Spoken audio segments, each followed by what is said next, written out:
c'est des super bonnes targets. Donc, T'as l'air trop heureux. Je pense qu'il va falloir passer à Java et Ruby. c'est ça. Allez, moi, je suis heureux parce que je te dis, moi c'est pas moi qui bosse ce soir. C'est Nabi qui a pleuré du sang en faisant du Java Jaizer et du Ruby. Donc c'est pas moi. Ruby, je sais pas, ils avaient quand même l'air de... On a couvert la partie Rusy en veille techno, et ils ont l'air de vraiment avoir fait un bon travail pour que ce soit bien agréable à utiliser et straightforward le plus possible. Ouais. Jaizer, c'est sûr que non, c'était acté. C'est le cas ? Bah voilà. C'est le cas. Ruby, on peut commencer par ça. On peut pas souffrir à toutes les étapes non plus. On peut commencer par ça et on laisse le pire pour la fin. Non, on a dit qu'on avait de la reproduction de NetDay à la fin. Ah. C'est les quelques-unes que vous vouliez passer qui sont un peu plus... On avait gardé le plus qui claque à la fin, et au final, on a claqué à la fin sur Golang, le deuxième EP. Je remets ton écran. Alors attends 2 secondes. Tac. Juste le temps que... Bon, on en profite, du coup, n'hésitez pas à aller faire un tour sur les liens que je vais remettre. J'ai perdu votre GitHub avec tous les liens. C'est bon, tu peux remettre mon partage d'écran. N'hésitez pas à aller suivre nos invités pour voir ce qu'ils font en termes pro comme en termes passion, et ainsi que le petit follow Twitch, YouTube, tout ça de mon côté, ça aide pas mal aussi. Ton écran est affiché. Et du coup, je vous ai jalousé, vu que le vôtre il est beau. J'ai refait le mien quasiment... pas équivalent, mais en tout cas il est un peu plus... Vous m'avez motivé à le hype, à le repimper. Non mais vraiment, je l'avais refait avec du chat GPT, ça m'a pris 20-30 minutes de faire un truc propre. Bon. Ça m'a juste pris le temps de mettre un background un peu plus sympa, rajouter un lien et mettre des icônes, et c'est déjà nettement plus... Ouais. Nettement plus alors, Rusy... Oui. Prononciation différente, mais bon... Déjà, est-ce qu'on va poker du Rusy sur FFI, donc sur Ruby qui appelle du code externe et librairie externe, ou est-ce qu'on poke Rusy sur du code Ruby? J'ai fait sur du code Ruby directement, parce que j'ai jamais fait de Ruby. Pour être complètement transparent avec vous, c'est pas forcément un langage dont j'ai eu besoin dans ma vie. Donc, comme ça a été dit plus tôt, la seule utilisation de Ruby, c'est OneGadget. Ouais, et GitLab. Oui, des fois. Bon. Il y avait quand même eu des super articles de recherche sur de la recherche de bugs sur Ruby pour les pour les Cloudflare pages de mémoire. Ok. Et c'était fait défoncer. Ok. Je sais pas si je retrouve. Je te laisse avancer. Alors, on va pas s'attarder sur l'installation. Sachez juste que Trail of Bits, qui est une bot aussi qui fait de la recherche de vuln, de l'audit, etc., on fait les choses proprement. Et du coup, tout est vraiment fluide à utiliser. Donc les command line, hop, on les copie-colle, on change les paths, on n'oublie surtout pas de changer les paths, et ensuite ça va installer. N'oubliez pas d'installer Ruby avant aussi. Et par la suite, ils ont fait un petit tutoriel qui nous explique comment utiliser le fuzzer. Donc il y a des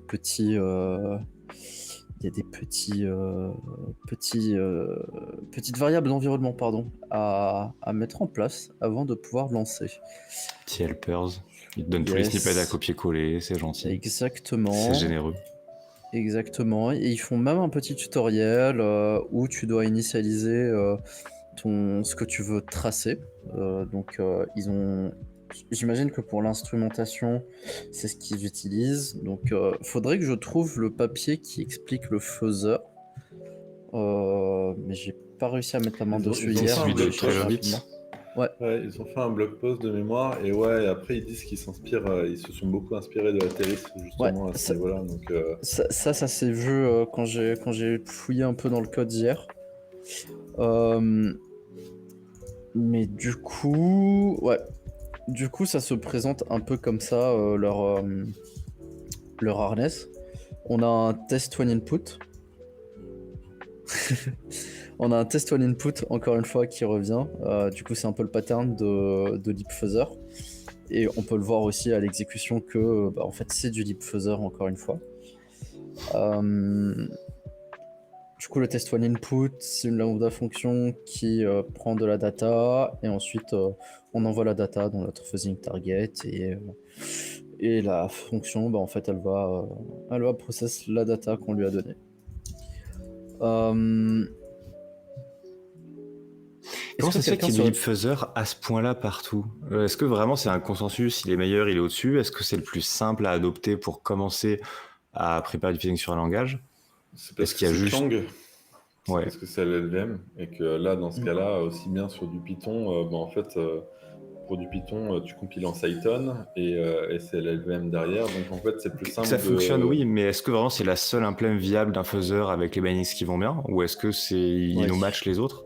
Parce qu'en soi, il y en a plusieurs qui pourraient prendre la même approche ou au même niveau. Non, je pense que c'est le seul. Après, effectivement, on peut parler de libAFL aujourd'hui. OncFuzz, c'est pas une librairie.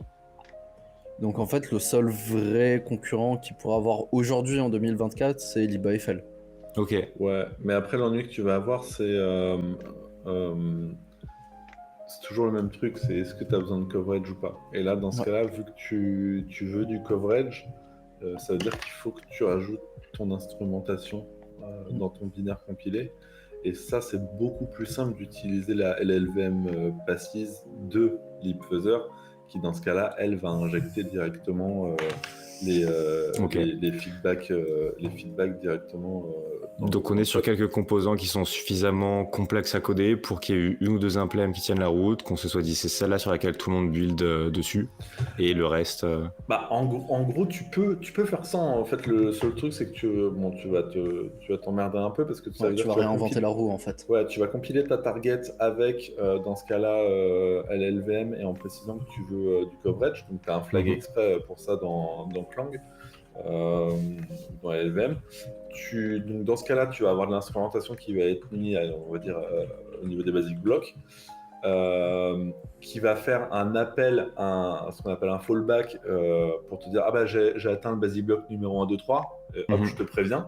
En fait, toi, ce que ça veut dire, c'est que si tu recodes un fuzzer et que tu n'utilises pas LeapFuzzer, tu vas devoir... ça. Exactement, tu dois réimplémenter la récupération de ton... La question, c'était plutôt pourquoi est-ce qu'il n'y a pas d'autres outils que LeapFuzzer qui utilisent la même sous-couche à LLVM pour avoir le coverage? Parce qu'en soi, LeapFuzzer, il pourrait avoir plusieurs outils de génération de corpus, mais un seul outil de coverage. Ou peut-être qu'il y a déjà différentes stratégies de fuzzing pour lesquelles tu peux créer des plugins. Mais pourquoi est-ce qu'il y aurait qu'un seul fuzzer ou qu'une seule librairie de fuzzing alors qu'il y a... Pourquoi il n'y aurait pas plusieurs librairies de fuzzing qui se reposent sur la même technique de code coverage? Ah non, ouais, non, t'en as plein. En fait, non, c'est vraiment des trucs à part. Faut différencier la partie génération d'input, mutation, de la partie coverage. Mais la partie LeapFuzzer, elle fait aussi la partie génération de corpus, là. Génération d'input.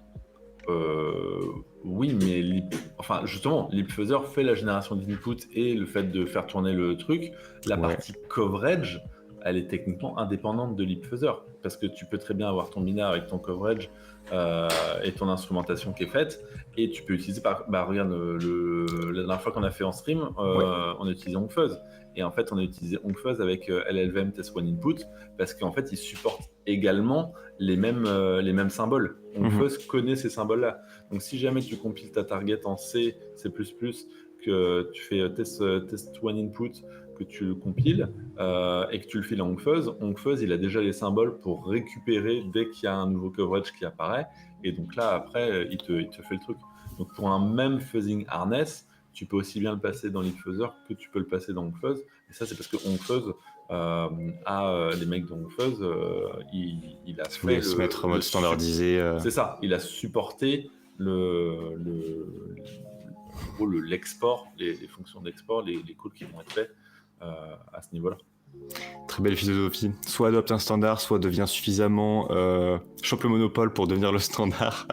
Comme ça, les gens s'adaptent à toi. Pratique. Du coup, Rust, we are good. Donc Ruby. Vas-y. Ruby. Je remets ton écran. Yes. Cool. Le d'office rezoomer un peu, je pense.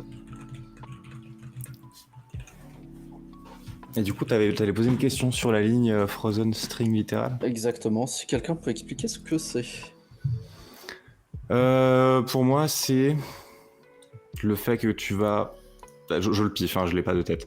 Frozen String, tu vas juste figer une constante une fois que tu l'as déclarée, plutôt que de... Ouais, je pense que c'est l'équivalent de gain de vitesse en acceptant que tes trucs soient hardcodés au début et faire une espèce de pool de constantes. Ok. Je tente, hein. Je tente. Ouais. Fixed et fuzzing, string, littéral. Fuzzing? Non, Frozen, MDR. Is a magic command in Ruby that when placed at the top of a file makes all string literals in that file immutable. Frozen. That means Voilà. string literal will result in a runtime error. Ok. Ok. Intéressant. Bon, comme les Python Frozen modules, comme... Ok. Ah non, si, c'est sympa. Freeze les strings pour prévenir des bugs causés de manière accidentelle en modifiant un string quand tu ne voulais pas le modifier.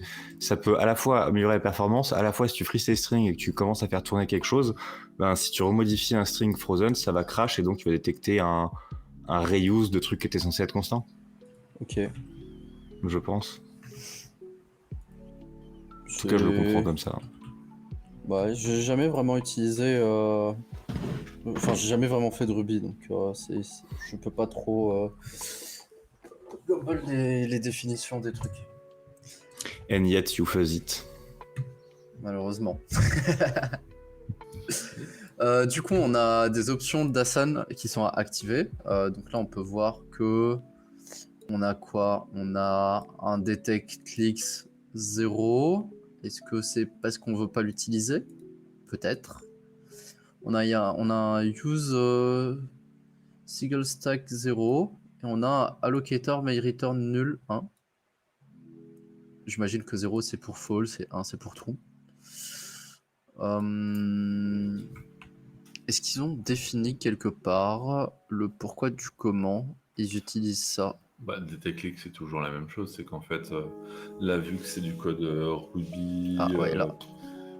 ils ont frappé le truc, ils ont fait de la black magic. À tous les coups, il y a des leaks mémoire et de toute façon, t'as pas envie de détecter ça. Et Potentiellement. Ils ont expliqué un peu plus le pourquoi. Ouais, bah, tu vois, c'est l'interpréteur. Memory allocation failures are common and low impact those. Donc on veut pas les catch. Comme Python, Ruby interprète les leaks data, donc il faut les ignorer. Non, pas interprète. L'interpréteur fait fuiter de la donnée en boucle. Fait fuiter de la genre... donnée, pardon. Ouais. Donc il faut les ignorer. Et Ruby recommends disabling single stack. Le pourquoi du comment de ça? Do we care? En vrai, je pense qu'on peut lancer et essayer de faire runner un coup. Hein. Yes.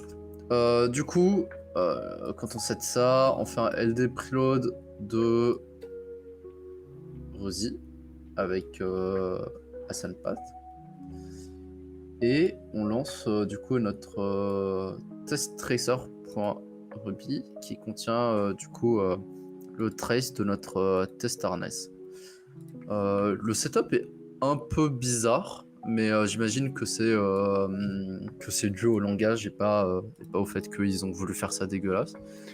Ouais, c'est un peu particulier d'avoir un truc, il y en a qu'un autre qu'on n'a qu'un autre, mais après, c'est pas non plus énorme en boilerplate.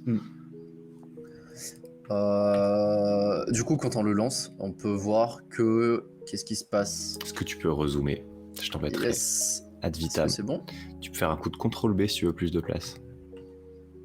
Quand tu es dans ton code et que tu fais un CTRL B. Ah oui, pour enlever ça. Yep. Oui. Alors, il fail à trouver des trucs, mais j'ai l'impression qu'on s'en fout un peu. Il réussit à lancer. Il tourne. On voit qu'il fait des petits... on voit que déjà le coverage augmente. Et on voit qu'il fait de la mutation sur le côté. Et ensuite, il crash parce que... en fait, il a réussi à trouver la string fuzz. Et si on ouvre le fichier, on a bien le fuzz dedans. Donc là, on le voit, il a une unhandle exception. Donc c'est le fait qu'il y a un raise Ouais. de toute façon. Exact. Et après de toute façon quand tu regardes en bas, ça c'est typique de l'Infuzzer. Il t'affiche aussi le base 64 de ton input tout en bas. Donc il t'affiche les octets, le truc en format string, et il t'affiche aussi le base 64. C'est une nouvelle feature ça. C'est très con à dire, mais c'est une belle feature. Ouais. Le nombre de fois où, quand t'es tout jeune, tu débutes l'info et tu commences à faire tes premiers tests, et tu vois ton résultat et tu te dis mais putain, mais mon résultat n'a aucun sens. Et au bout d'un certain temps, tu cadres ton fichier ou tu le XXD, tu fais ah putain, il y avait des bytes qui étaient flingués et pas printés sur la console ASCII, et dommage. Et t'as perdu 4 heures. Non, c'est objdump tiré. Grand D pour tout dumper, ouais, toi c'est tu veux tiré parser. Bah, tirer D pour dumper les instructions d'un programme, et toi là c'est un attends. corps. Ouais, c'est xdump, pardon. Faut l'avoir en hexa. Ouais. Oui. Voilà, c'était juste pour ça. Sinon t'as exil, t'as bats-grand A, t'as un paquet de choses. Ah non, je l'ai pas. Ouais. Ok, Bon. et bah. Ça va, c'était pas plus éprouvant que ça. Non, franchement, ouais. c'est l'équivalent de faire du atterrisse, j'ai envie de dire. Modulo, si on veut vraiment se prendre la tête, comme je l'ai fait avec le pourquoi du comment ils mettent des options pour Hassan. Mais c'est une bonne chose à savoir. Je suis quand même surpris de ce qu'ils disent du genre juste on a des memory leaks mais on s'en fout. Si c'est juste de la fuite mémoire où on sait que ça va augmenter, t'as vraiment un souci de perf et ça c'est choquant. Et si c'est memory leak dans le sens où on va afficher de la mémoire, il y a déjà eu des preuves de exploit assez très très très stylées de juste faire fuiter de la mémoire, c'est assez pour pouvoir avoir des effets ravageurs. Genre il y avait eu ça sur Chrome. Je sais pas si vous l'aviez lu cet article, c'est vraiment pur pour une browser. Non, ça me dit rien en tout cas. Je veux bien le lien. Je vais tenter de retrouver ça, mais ça s'appelait The Hole, genre juste le trou. Ils ont un objet dans lequel tu peux... Il y a un type d'adresse qui, si tu la fais fuiter, elle désigne le trou, et que tu peux écrire dans le trou. Et ça va juste genre ne rien faire. En tout cas, ça va... Tu peux... Putain, c'était super comme exploit. C'était en allant sur un array remplacer l'adresse de le trou, parce que lui, quand tu le supprimes, ça va désincrémenter la taille de ta chaîne de caractères, ou de ton array, mais ça va pas supprimer un objet pour de vrai, vu qu'il y a déjà pas d'objet. C'est un objet néant, en gros. Du coup, tu vas supprimer des objets jusqu'à ce que ta laine d'array devienne négative, donc un entier aussi ultra grand, tu vois, quand tu le comprends, donc pouvoir faire lecture-écriture arbitraire dans la mémoire. Et tout part de... J'ai fait un print d'un segment mémoire qui contenait une adresse du trou. Et juste, c'est incroyable. Je lis quel article. C'était un régal. Ok, en vrai, je veux bien le lire. Regarde dans le chat. Je viens d'ouvrir ce que tu m'as envoyé. Ouais, parce qu'en gros, justement, je t'avoue que faire du fuzzing sur des trucs fuzz, c'est bien pour tester l'outil, mais ça peut être rigolo d'essayer de voir est-ce qu'on retrouve des bugs qui ont été reportés. Donc là, pour le coup, en plus, là dans les trophies de Ruzy, ils mettent... alors là, Lucas, je me souviens, tu m'as dit... Pas de 0D, on drop pas de 0D en live. Là, on replay juste le fuzzing harness qui est public. Fine. Rien. Là, ce serait vraiment pas de chance. C'est fine, là. Oui, donc, là, c'est fine. Là, dans les trophies de Rizzy, quand tu descends, donc ils disent que le... Revco, faut vraiment que tu zoomes. Sinon, je sais qu'on perd un tiers des gens faciles. Justement, là, le mec qui a bossé sur ça, il a testé sur OX, qui a l'air d'être un parseur de XML de Ruby. Donc, je pense à un truc qui a quand même accessoirement, accessoirement très utilisé. 900 étoiles. Et donc, ouais, là, ça pourrait être marrant de tester, justement. Donc, il a reporté plusieurs bugs avec adresse sanitizer et il a mis le fuzzing harness qu'il a utilisé. Là, de toute évidence, le truc est open, donc il y a peut-être moyen qu'il y ait... Enfin, il y a toujours des... Il est tellement gentil, le fuzzing harness, c'est vraiment juste... Ah, mais c'est littéralement, j'ai utilisé ta librairie, quoi. Parse.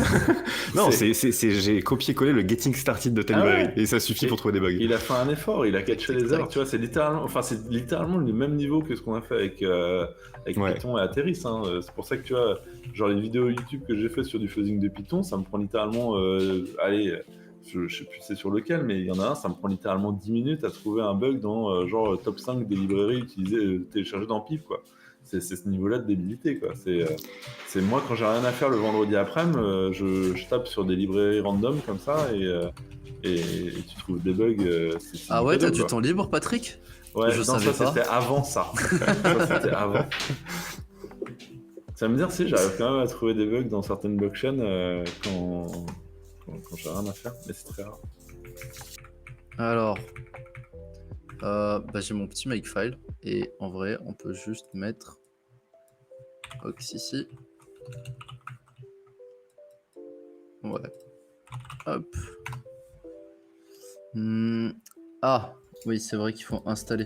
C'est Ox, du coup, c'est j'aime install Ox. Waouh. Super. Ok. Petit instant sur image. Il veut Ok. pas. Pourquoi il veut pas? Je suis pas convaincu que t'aies besoin de le foutre dans le. Que t'aies besoin du traceur. Bah, sur leur démos. Tu sais pas si ton EE il s'arrête ou pas?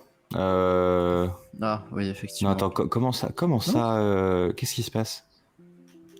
Enlève le EE. Attends. Genre, je vois pas pourquoi il est là le EE. On a variable, enfin, fou égale barre, base égale quelque chose. Ouais, t'as pas besoin du. Là, ouais, voilà. Mais Ah, c'est pas vrai. mieux. Mais pas mieux. Non, moi je t'ai dit, moi je pense que il a pas utilisé de traceur. Le traceur c'est juste pour l'exemple, etc. Je pense que là justement pense. tu tapes Ox, donc t'as pas besoin de tracer le truc. Je pense que Eh bah, ce n'est pas mieux, j'ai envie de te dire. c'est un Ok. fail. Tente un Ruby Interactive Shell.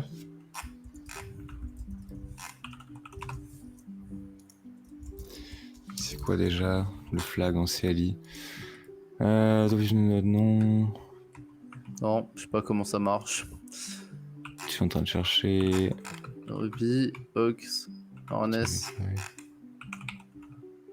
Mais Tu peux faire un Ruby-E et ensuite require quelque chose. Ouais, non, mais ça aurait dû. Attends, je vais Mets essayer un de print juste comparer après les ton deux. require.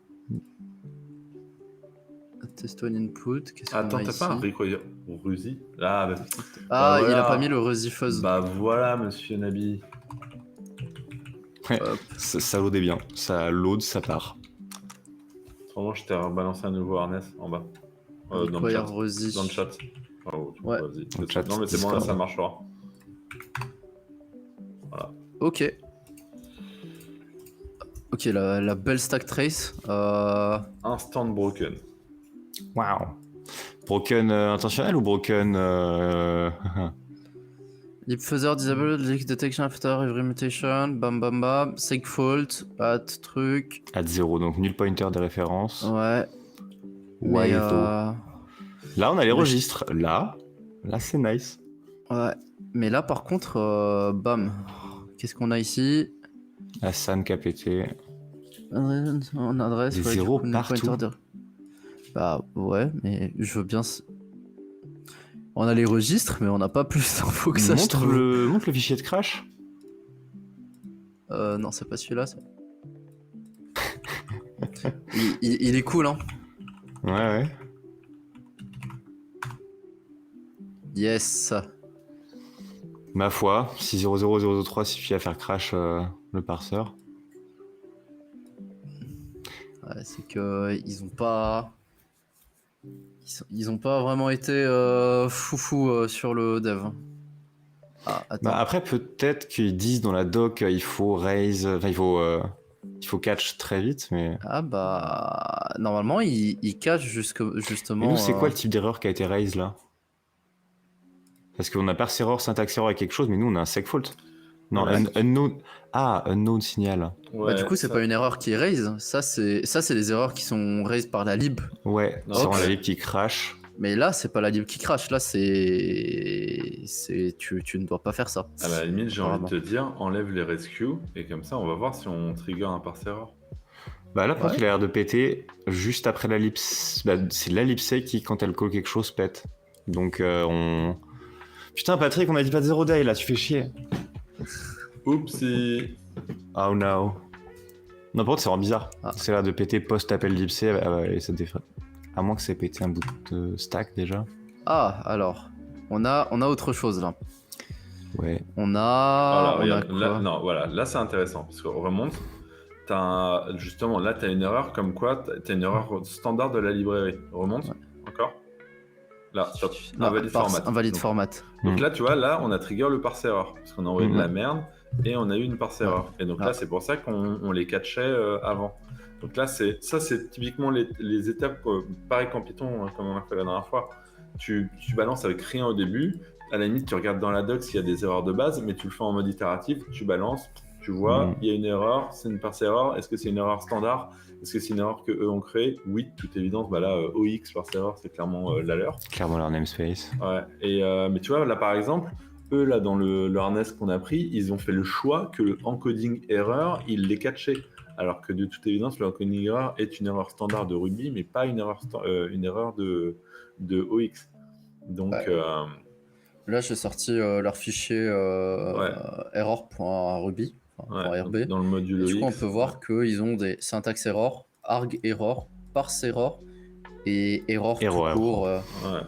et des invalide path. Donc ça, c'est les seules erreurs que tu dois catcher Qui et sont te les dire bits, ouais. que bah en fait ça sert pas à grand chose que je m'attarde dessus parce que l'idée aura déjà linté pour dire t'es censé gérer ces cas-là. Ouais, c'est aussi. ça. Et après, tu considères que, en fait, quand tu tapes des librairies comme ça, après, quand tu vas le report, il faut que tu justifies aussi au dev que tu fais un truc que tu n'es pas censé Qui a faire. un impact. Et en fait, si tu lui dis, ouais, mais regarde, si tu fais ça, ça va trigger un parse error, le mec il va dire, bah oui, mais bon, moi dans ma doc, je dis que ça allait trigger l'erreur de base returnée, c'est un parse error, donc c'est legit. Donc faut jouer le jeu et faut pas faire chier les devs sur ça. Donc ouais, vas-y, si tu relances le truc là avec les erreurs. Ils ont toujours pas fixé les bugs Oh non, ici. mais clairement donc ils ont sont pas tous, fixé, mais je pense que le bug le premier bug là, c'est clairement. du coup, je remets Oupsie. tous les catchs. Ouais. Ouais, Mais bah, j'ai du mal à comprendre, on a quand même un crash binaire dans une lib qui fait du parsing, mais on n'a pas. Enfin, on a dit que c'est du code Ruby pour cette lib, c'est pas forcément du code qui a été compilé et qui fait appel à des bindings sous-jacents. Si? Qu'est-ce que tu veux dire par des bindings? Bah là, enfin, pour moi, je m'attendais à voir des stack trace Ruby, et on a eu un bon gros null pointer des références. Non, Genre ouais, à quel... ouais. Ouais. Parce qu'en fait, tu vas pas avoir la stack trace Ruby, tu vas avoir la stack trace de adresse sanitizer qui a catché qu'il y avait un truc bizarre qui s'est passé en fait. Parce qu'en fait, ça Ok. va être compilé. Oui. C'est comme Ouais. c'est comme le avec Aterris, on avait dit que ça le passait en Cython pour ensuite être compilé. Complètement, mais du coup, en ce cas, si on reprend le bug qu'on a eu juste avant, comment tu trouves la root cause de ce bug-là? Parce que, non, pas celui-là justement, Non. l'autre bug Ah, qui pardon. disait j'ai craché de manière binaire. Ça Ouais. Ouais. Ça, Bah, tiens, qu'est-ce que t'en fais? là, regarde, là, on a un peu. Attends, bouge pas. Là, c'est intéressant. La stack trace. Ah, je c'est vais Nabi. AFK. Ouais, Yes, Vas-y, AFK 2 secondes. Là, c'est plus Coupe ta cam intéressant. et micro. Yes. C'est plus intéressant parce que là, tu vois, donc il a retrouvé un bug. Là, c'est plein de FFFFF, etc.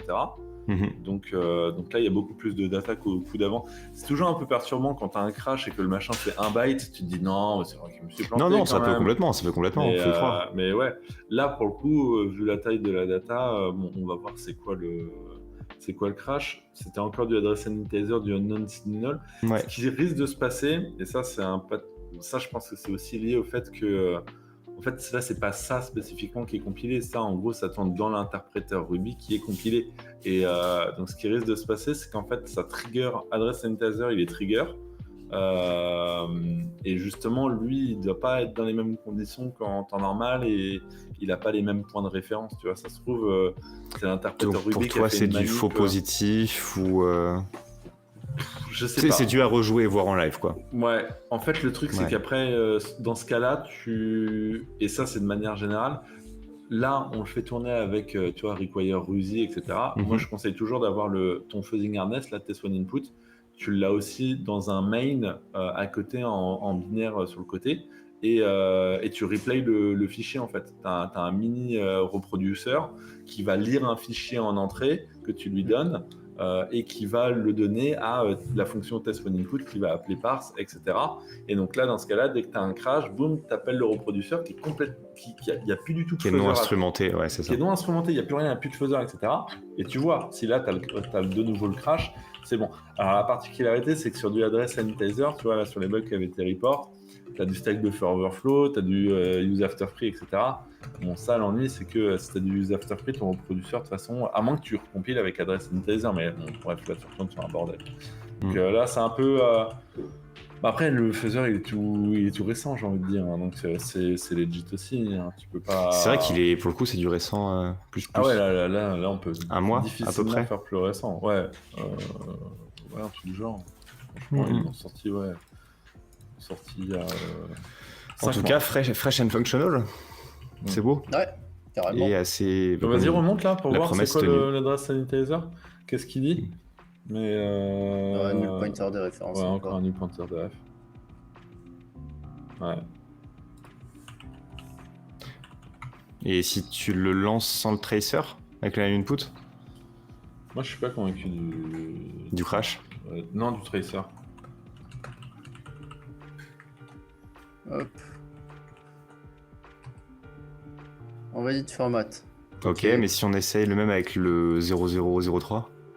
Non, pardon, là il fallait que je fasse le begin truc. Ouais, begin rescue. Il faut que je catch. Quoi. Hop. Ah, mais donc ça veut dire que ça passait pas le. Non, dans tous les cas. Non, tu vois, là, c'est. Ouais, là, je pense que c'est un peu positif. Quand t'as un nul pointeur derrière, ça doit être défaut positif. Même si tu refais pas le begin catch. Ça change rien. Il l'a catché avant, tu vois. Ouais, c'est ça. Tout par 5 XML, c'est. Ouais, mais là, le dernier run qu'on a fait, il a fait le fail avec le chevron. Ouais, tu vois, c'est un faux positif.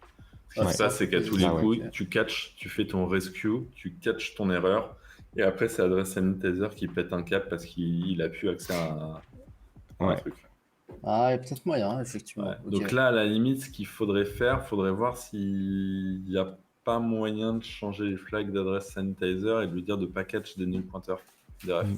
Après, j'ai une catégorie question. Le petit leak égale 0 dont on parlait.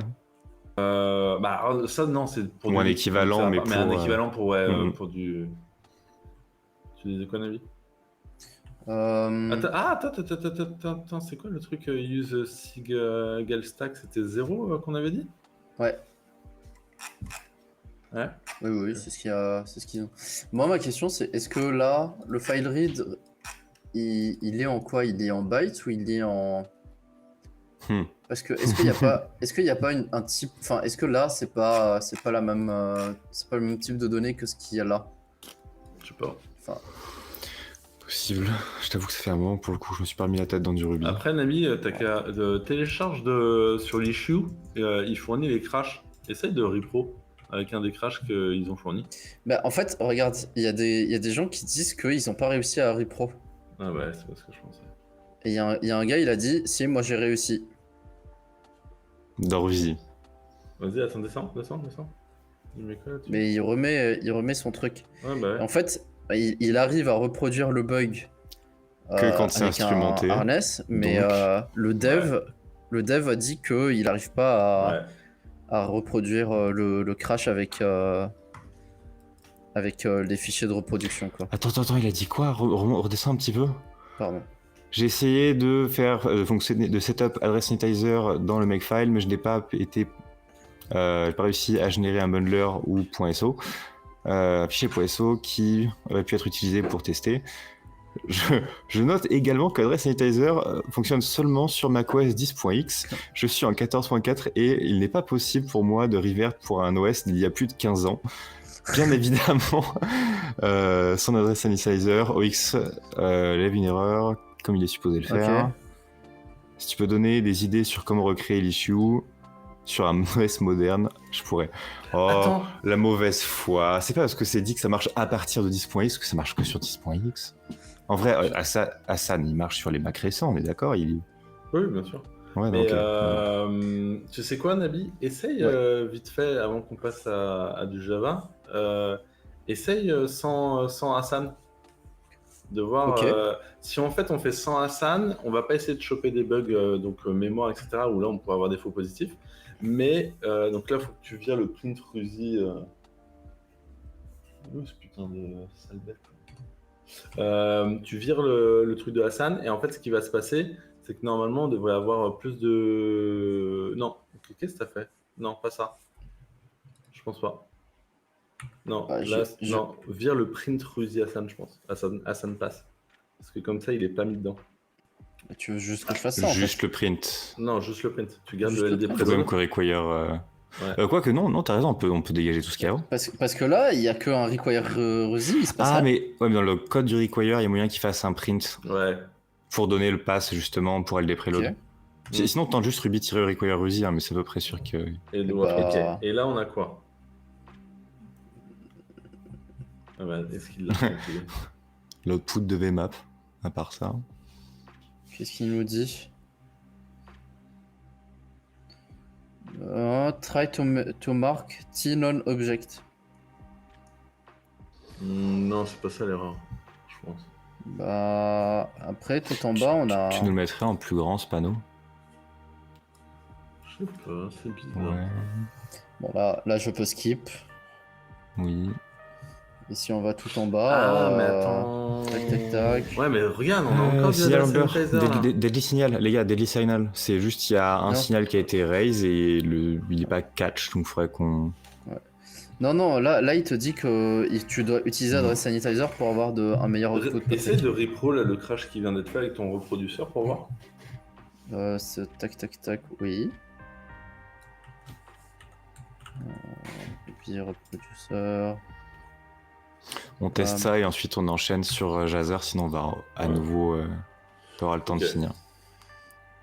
Eh ben écoute, Bon, bref, ça donne si rien. les gars vous utilisez Rusi, moi je vous inviterais peut-être à compiler sans. Essayer de faire en sorte qu'il n'y ait plus adresse sanitizer. Et là, dans ce cas-là, les bugs que vous allez essayer de choper, typiquement, ça va être peut-être des raises de trucs qui sont pas des unhandled exception. Et là, typiquement, c'est du dead service. Et peut-être. Et après, moi, je suis pareil, je connais pas trop le Ruby. Après, il y a peut-être aussi des trucs qui sont catchés directement par l'interpréteur. Je sais pas moi, justement des divisions par zéro, des trucs comme ça. Est-ce que c'est catché par l'interpréteur et il va faire. Normalement, tu es censé le catcher. Toi, dans ton code, je sais pas trop. Je suppose qu'il y a une bonne partie. Il va te l'annoncer là où il peut. Non, t'es censé catch. Donc t'es censé catch. Donc ouais, il y a peut-être moyen aussi. Voilà, le mec fait une division avec du byte arbitraire. Tu triggers un diff by 0 et tout ça. Donc ok, mais voilà, c'est prometteur quoi. Ouais, clairement. Early technology, mais cool one. Ouais, c'est ça. Après, franchement, ça peut valoir le coup si vous vous chauffez. Vous allez regarder. Faut essayer d'aller choper sur, je sais pas, Kerwan ou je ne sais quel truc de bug bounty. Mais GitLab, juste GitLab, hein, c'est open source, tu peux te setup un lab, tu peux faire des endpoints, tu peux juste faisais tout le module d'autant. Ouais. Ou un coup de HunterDev pour regarder s'il n'y a pas des trucs en Ruby. Ou... Il n'y avait pas les outils avant, donc là c'est de la poudreuse encore. Ah bah là oui, clairement. Mais ouais, faites gaffe sur... Bon après Hunter... C'est une plateforme comme une autre. J'ai eu quelques déboires aussi, mais en vrai, il y a plein de trucs qui marchent pas trop mal. Ouais, c'est pas ça qui a leur reward le plus, mais bon. Non, bah moi, nous c'est pareil, on a eu des problèmes avec eux, mais nous, à la limite, c'est pas... Enfin, c'est pas... Ouais, est-ce que c'est il y a même pas de Ruby. Bon. Ouais, mais tu noteras qu'il n'y a pas de PHP non plus. Ouais, c'est vrai. Coïncidence? Je ne crois pas. Nous, le problème qu'on a eu avec Hunter, c'est plus le fait que, on a report des bugs, le owner du repo a dit non mais j'ai pas envie de passer par votre truc de Hunter là, j'en ai rien à foutre. Et donc les mecs de Hunter ont dit bon bah c'est pas vuln. Bah si en fait c'est quand même vuln, ça change rien en fait. Moi ils ont dit le mainteneur n'existe plus. Je dis ouais mais c'est quand même utilisé en fait. Il y a genre 500 shells à pop sur des grosses boîtes. Non écoutez, ce n'est plus utilisé. Ah bah tu vois c'est le même genre. C'est plus maintenu, d'accord, cool. Et donc t'en as fait quoi? Il y avait déjà un équivalent dans les issues du projet, j'en ai rajouté une deuxième en disant bien gros disclaimer, ne faites pas ça, j'ai quand même mis un patch en description. De toute façon, Ouais, j'ai pas envie de forquer le projet et de le maintenir. Moi, j'ai fait la même. J'ai fait GitHub issue et on n'a pas c'était encore fort, fait de hein. blog post, mais on va faire un blog post en mode allez hop, 3.0D sur tel truc. Ouais. Ouais, mais bon, tu risques quoi légalement quand tu fais ça? Bah, tu risques rien, t'as fait des GitHub issues, t'as fait des GitHub issues, qu'est-ce que je te dis? T'as essayé de reporter le truc en public disclosure, en responsive disclosure comme il faut. Non, mais essayer de faire du responsible et se dire ça a pas marché donc je m'en fous, je balance, c'est très satisfaisant, hein. J'ai déjà fait quelques fois aussi, mais il y a un moment où si ça c'est utilisé pour faire de la merde à grande échelle ou des problèmes d'argent et que le vendor il dit, comment dire, Bah, le vendor, c'est lui qui est responsable d'utiliser bah cette librairie open source. non, c'est toi qui a... Non, le gars qui fait la lib, pardon. Si c'est juste un utilisateur, t'es déçu Le gars qui d'utiliser, fait la lib, il est au courant, vu que c'est lui qui a dit non, je veux pas passer par Hunter. Donc, ouais, mais il si était du au coup... courant. Ouais, mais bon, le temps que ce soit patché, peut-être s'il y a moyen de faire du dégât, je sais pas. I don't know. Bah, La disclo de toute façon. moi, je suis assez sur. Nous, on fait la disclo, on fait les trucs bien. Si les mecs veulent nous niquer, j'ai pas de. J'ai aucun problème avec ça. Donc, bien entendu, nous, on fait les GitHub issues. De toute façon, la vérité, c'est quoi? C'est que. Un mec aurait voulu trouver des 0D là-dessus, il aurait pris 5 minutes à faire un fuzzing harness comme on a fait, et non, mais il complètement. la vune. Donc, Après, des fois, tu trouves des failles scandaleuses qui sont là depuis très longtemps. Même toi, t'es passé à côté pendant très longtemps et... Non, je suis pas d'accord. Des fois, il y a des low-hanging fruits qu'on va rater pendant des années parce que les outils ne checkent pas cette partie-là ou parce que tu me dis c'est trop gros, tu vas même pas y penser. Enfin, bah nous, tu vois, un biais qu'on a beaucoup. Tout petit instant quand même, on va vraiment finir par être short en temps. Revco, on enchaîne sur Jazzer ou Oui, moi j'attends. Moi je fais du bug bounty là.